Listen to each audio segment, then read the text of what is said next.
संपूर्ण महाराष्ट्राला याड लावणाऱ्या सैराट चित्रपटातील आर्ची उर्फ रिंकू राजगुरूची छेडछाड केल्याप्रकरणी एकाला अटक करण्यात आली आहे। संपूर्ण महाराष्ट्राला याड लावणाऱ्या सैराट चित्रपटातील आर्ची उर्फ रिंकू राजगुरूची छेडछाड केल्याप्रकरणी एकाला अटक करण्यात आली आहे। रिंकूची छेडछाड करणारा आरोपी ठाण्याचा रहिवासी असल्याची माहिती आहे।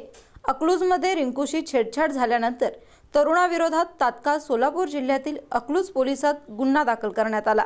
त्यानंतर पोलिसांनी ठाण्याच्या आरोपीला ताब्यात घेतला आहे।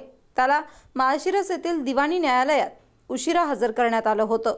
या प्रकरणी पुढील सुनावणी 30 मार्च रोजी होणार आहे।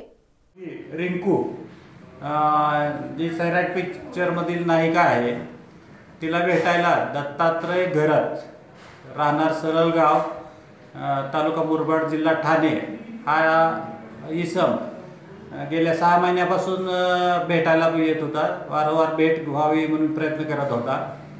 काल सुद्धा तो रिंकूची 10वीची परीक्षा चालू असताना जिजामाता कन्याप्रशाला येथे तिला भेटायसाठी म्हणून गेला होता आणि त्याला वारंवार सांगूनही बाबा तिची भेटायची इच्छा नाही तुला, तरी तू काही भेटायचा प्रयत्न करू नको असं वारंवार सांगूनही तो पुन्हा पुन्हा भेटायचा प्रयत्न करत होता। म्हणून तिच्या वडिलांनी दिलेल्या फिर्यादीवरून आम्ही त्याच्या विरुद्ध 354D IPC अन्वये गुन्हा दाखल केलेला आहे आणि त्याला अकलूज येथे अटक केलेली आहे आणि जे काय होईल त्यांना कोर्टात पाठवलं जाईल। पुढील कारवाई होईल। कोणी जामीनदार आला तर त्याचे जामिनावर सुटका होईल।